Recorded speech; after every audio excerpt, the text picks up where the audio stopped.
नमस्कार। अब आप अभिषेक दास से प्रादेशिक समाचार सुनिए।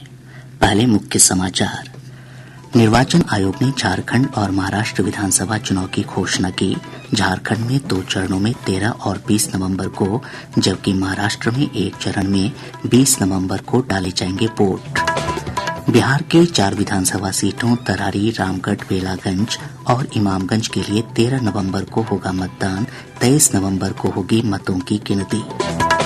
जदयू के वरिष्ठ नेता विजय कुमार चौधरी ने कहा, पार्टी झारखंड विधानसभा चुनाव एनडीए के साथ ही लड़ेगी। 11 सीटों पर किया दावा। और भाजपा के प्रदेश अध्यक्ष दिलीप जायसवाल ने कहा, बिहार विधानसभा उपचुनाव में सीटों के बंटवारे को लेकर एनडीए के घटक दलों के बीच नहीं है कोई मतभेद। अब समाचार विस्तार से। निर्वाचन आयोग ने महाराष्ट्र और झारखंड विधानसभा चुनावों की घोषणा कर दी है। मुख्य निर्वाचन आयुक्त राजीव कुमार ने बताया कि महाराष्ट्र में 20 नवंबर को एक ही चरण में विधानसभा चुनाव के लिए मतदान होगा। For Maharashtra, this will be in single phase. 22nd October would be date of notification. Last date of making nomination would be 29th October. Scrutiny on 30th October, and last date for withdrawal 4th, and date of poll in Maharashtra would be 20th 11. Shri Kumar ने बताया कि झारखंड में 13 और 20 नवंबर को 2 चरणों में विधानसभा के लिए वोट डाले जाएंगे। Schedule would be like this. Jharkhand would be in 2 phases. The date of poll, first phase would be on 13th November and 20th November, both Wednesdays. So the date of issue of notification for Jharkhand phase 1 would be 18th, and for phase 2 would be 22nd. Nominations for phase 1 would be till 25th of October, and for phase 2 29th, and date of counting would be 23rd 11, that is Saturday. दोनों राज्यों की मतगणना 23 नवंबर को होगी। महाराष्ट्र विधानसभा का कार्यकाल 26 नवंबर को समाप्त हो रहा है, जबकि झारखंड विधानसभा का कार्यकाल अगले साल 5 जनवरी को समाप्त होगा। निर्वाचन आयोग ने बिहार की 4 विधानसभा सीटों के लिए भी उपचुनाव कार्यक्रम की घोषणा कर दी है। तरारी, रामगढ़, बेलागंज और इमामगंज सीट पर 13 नवंबर को मतदान होगा। चुनाव की अधिसूचना 18 अक्टूबर को जारी होगी और इसी दिन से नामांकन की प्रक्रिया शुरू हो जाएगी। प्रत्याशी 25 अक्टूबर तक नामांकन पत्र भर सकेंगे। 28 अक्टूबर को नामांकन पत्रों की जांच होगी। वहीं उम्मीदवार 30 अक्टूबर तक अपना नाम वापस ले सकेंगे।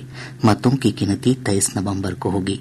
इमामगंज सीट से हिंदुस्तानी आवाम मोर्चा के जीतन राम मांझी, रामगढ़ से राजद के सुधाकर सिंह, बेलागंज से राजद के सुरेंद्र प्रसाद यादव और तरारी से भाकपा माले के सुदामा प्रसाद के संसद सदस्य चुने जाने के बाद इन सीटों पर उपचुनाव हो रहे हैं। मुख्य चुनाव आयुक्त राजीव कुमार ने इलेक्ट्रॉनिक वोटिंग मशीनों में हेरफेर के विपक्ष के आरोपों को खारिज किया है। उन्होंने कहा कि इलेक्ट्रॉनिक वोटिंग मशीनें पूरी तरह फुल प्रूफ हैं। श्री कुमार ने कहा कि चुनाव के दौरान मतदान में भाग लेकर लोगों ने ईवीएम को लेकर उठाए गए सवालों का समाधान कर दिया है। वोटिंग में परसेंटेज और वोटिंग में पार्टिसिपेट करती है पब्लिक जवाब देती है सवाल का। जहां तक ईवीएम्स और इन सबका प्रश्न है वो 100% फुल प्रूफ है। मैं कई बार बता चुका हूँ। आज अगर ये प्रश्न उठेगा तो फिर बताएंगे वहां। भाजपा के प्रदेश अध्यक्ष डॉक्टर दिलीप जायसवाल ने कहा है कि बिहार में विधानसभा की 4 सीटों के लिए हो रहे उपचुनाव के लिए एनडीए पूरी तरह तैयार है। उन्होंने कहा कि एनडीए के घटक दलों के बीच सीट बंटवारे को लेकर कोई विवाद नहीं है। डॉक्टर जायसवाल ने दावा किया कि चारों सीटों पर विपक्षी उम्मीदवारों को हार का सामना करना पड़ेगा। जदयू के वरिष्ठ नेता विजय कुमार चौधरी ने कहा कि पार्टी झारखंड विधानसभा चुनाव एनडीए के साथ ही लड़ेगी। आज पटना में संवाददाताओं से बातचीत में श्री चौधरी ने कहा कि सीटों के बंटवारे को लेकर भाजपा के साथ कोई मतभेद नहीं है। दोनों दलों के बीच बातचीत जारी है। उन्होंने कहा कि झारखंड में जदयू की तैयारी 11 सीटों पर उम्मीदवार देने की है। इतना हम लोग संतुष्ट हैं कि जेडीयू मतलब एक रिस्पेक्टेबल नंबर पे चुनाव लड़ेगी। बता रहे हैं कि विश्व शर्मा ने कहा है 2-3 सीट मिल सकता है। अगर हमारे अध्यक्ष ने कहा है कि हम 11 सीटों पर तैयारी करके रखे हैं तो इसमें आपको कहाँ विरोधाभास नजर आ रहा है? इसमें तो कोई विरोधाभास है नहीं। अरे 11 सीटों पर हमारी तैयारी है, जितने सीटों पर हमारा अंतिम निर्णय होगा उतना में लड़ेंगे। राज्य सरकार सभी अनुसंधानकर्ताओं आयोग को लैपटॉप और स्मार्टफोन उपलब्ध कराएगी। मुख्यमंत्री नीतीश कुमार की अध्यक्षता में राज्य मंत्रिमंडल की हुई बैठक में इस आशय के प्रस्ताव को स्वीकृति दी गई। इसके लिए 190 करोड़ रुपए से अधिक की राशि स्वीकृत की गई है। वहीं कैबिनेट ने पैक्स चुनाव संपन्न कराने के लिए 18 करोड़ 64 लाख रुपए से अधिक की राशि मंजूर की है। कैबिनेट ने आज कुल 22 प्रस्तावों को मंजूरी दी। कृतज्ञ राष्ट्र आज पूर्व राष्ट्रपति डॉक्टर एपीजे अब्दुल कलाम की जयंती पर उन्हें याद कर रहा है। समाचार कक्ष की श्रद्धांजलि। डॉक्टर एपीजे अब्दुल कलाम का जन्म 15 अक्टूबर 1931 को तमिलनाडु के रामेश्वरम के धनुषकोडी गांव में हुआ था। उनका पूरा नाम अबुल पाकिर जैनुलब्दीन अब्दुल कलाम था। वे भारत के नागरिक अंतरिक्ष कार्यक्रम और सैन्य मिसाइल के विकास के प्रयासों में भी शामिल रहे। उन्हें बैलिस्टिक मिसाइल और प्रक्षेपण यान प्रौद्योगिकी के विकास कार्यों के लिए भारत में मिसाइल मैन के रूप में जाना जाता है। अब्दुल कलाम ने 1998 में भारत के पोखरण द्वितीय परमाणु परीक्षण में एक निर्णायक संगठनात्मक, तकनीकी और राजनीतिक भूमिका भी निभाई। इसके साथ ही उन्हें भारत सहित दुनिया भर के देशों ने कई पुरस्कारों से सम्मानित किया। भारत सरकार ने उन्हें 1997 में सर्वोच्च नागरिक सम्मान भारत रत्न से सम्मानित किया था। कलाम भारतीय जनता पार्टी और कांग्रेस के समर्थन के साथ 2002 में भारत के राष्ट्रपति चुने गए। अब्दुल कलाम विश्व में अपने व्याख्यान के लिए प्रसिद्ध थे और विद्यार्थियों के लिए एक प्रेरणा स्रोत थे। उनके 79वें जन्मदिन को संयुक्त राष्ट्र ने विश्व विद्यार्थी दिवस के रूप में मनाने की घोषणा की। अब्दुल कलाम ने विद्यार्थियों को सफलता का मंत्र भी दिया था। Succeeding life, I have already told you, you have to do 4 things, okay? Number 1, I will have great aim. I will continuously acquire knowledge. I will do hard work. I will persevere and succeed. Okay, that's the mantra. प्रधानमंत्री नरेंद्र मोदी ने APJ Abdul Kalam को उनकी जयंती पर श्रद्धांजलि दी है। इधर राजधानी पटना समेत प्रदेश के अलग अलग हिस्सों में श्रद्धांजलि सभा का आयोजन कर डॉक्टर कलाम को याद किया गया। प्रादेशिक समाचार आप आकाशवाणी पटना से सुन रहे हैं। केंद्र सरकार ने देश के 234 नए शहरों में 730 निजी रेडियो चैनलों की शुरुआत के लिए निजी एफएम रेडियो चरण के तीसरे बैच की ई नीलामी के लिए आवेदन आमंत्रित किया है। सूचना और प्रसारण मंत्रालय ने कहा कि इन शहरों में एफएम चैनल का वार्षिक लाइसेंस शुल्क वस्तु और सेवा कर को छोड़कर सकल राजस्व का 4% लिया जाएगा। गौरतलब है कि मंत्रिमंडल ने इस वर्ष अगस्त में 234 नए शहरों और कस्बों में निजी एफएम रेडियो शुरू करने की मंजूरी दी थी। महिला एशियन हॉकी चैंपियनशिप गौरव यात्रा का आज पटना पहुंचने पर भव्य स्वागत किया गया।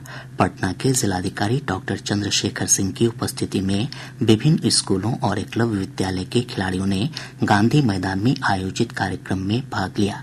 बिहार राज्य खेल प्राधिकरण के अधिकारी चंदन कुमार ने आकाशवाणी को बताया कि चैंपियनशिप को लेकर राज्य के खिलाड़ियों में काफी उत्साह है। उन्होंने कहा कि गौरव यात्रा सभी 38 जिलों में जाएगी।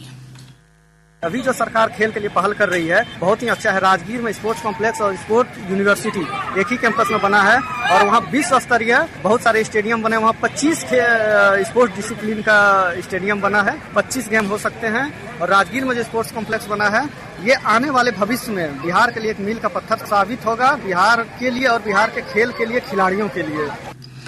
इधर महिला एशियन हॉकी चैंपियनशिप गौरव यात्रा को लेकर विद्यालयी बच्चों में काफी उत्साह है।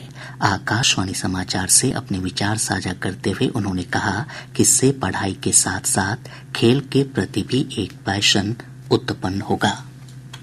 मेरा नाम रिद्धि कुमारी है। मैं राजकीय कन्या उच्च माध्यमिक विद्यालय शास्त्री नगर की छात्रा हूँ। मैं इस कार्यक्रम के बारे में यह बताना चाहूंगी कि ये हमें बहुत प्रेरित कर रहा है। ये हॉकी जो यात्रा है वो हम लोग को बहुत ज्यादा प्रोत्साहन कर रहा है और ये कार्यक्रम मुझे बहुत अच्छा लगा। इससे मैं बहुत इंस्पायर हुई हूँ। पढ़ाई के साथ साथ खेल भी बहुत ही जरूरी है।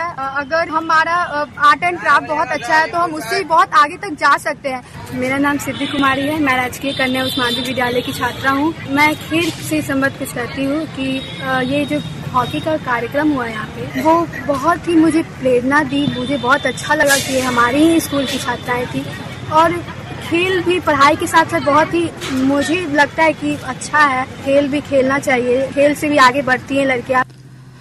रेल मंत्री अश्विनी वैष्णव ने आज महाराष्ट्र के देवलाली और दानापुर के बीच नई विशेष ट्रेन को वीडियो कॉन्फ्रेंस के माध्यम से हरी झंडी दिखाकर रवाना किया।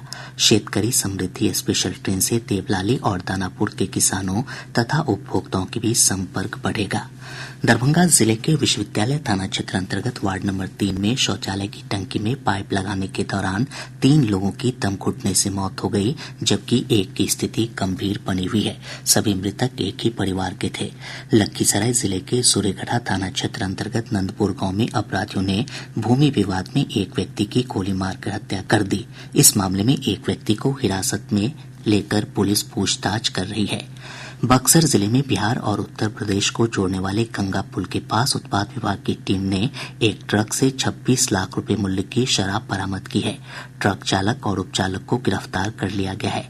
सहरसा जिले के सिमरी बख्तियारपुर से पुलिस ने मादक पदार्थ स्मैक की तस्करी के आरोप में एक व्यक्ति को गिरफ्तार किया है। गिरफ्तार तस्कर पश्चिम बंगाल का रहने वाला है।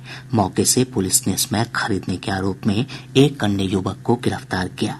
खगड़िया जिले के मोरकाही थाना क्षेत्र अंतर्गत खैरी गांव से पुलिस ने 6 पशु तस्करों को गिरफ्तार किया है। और अब अंत में मुख्य समाचार एक बार फिर। निर्वाचन आयोग ने झारखंड और महाराष्ट्र विधानसभा चुनाव की घोषणा की। झारखंड में 2 चरणों में 13 और 20 नवंबर को, जबकि महाराष्ट्र में 1 चरण में 20 नवंबर को डाले जाएंगे वोट। बिहार की 4 विधानसभा सीटों तरारी, रामगढ़, बेलागंज और इमामगंज के लिए 13 नवंबर को होगा मतदान। 23 नवंबर को होगी मतों की गिनती। जदयू के वरिष्ठ नेता विजय कुमार चौधरी ने कहा, पार्टी झारखंड विधानसभा चुनाव एनडीए के साथ ही लड़ेगी। 11 सीटों पर किया दावा। और भाजपा के प्रदेश अध्यक्ष दिलीप जायसवाल ने कहा, बिहार विधानसभा उपचुनाव में सीटों के बंटवारे को लेकर एनडीए के घटक दलों के बीच नहीं है कोई मतभेद। इसके साथ ही आकाशवाणी पटना से प्रसारित प्रादेशिक समाचार का ये अंक समाप्त हुआ।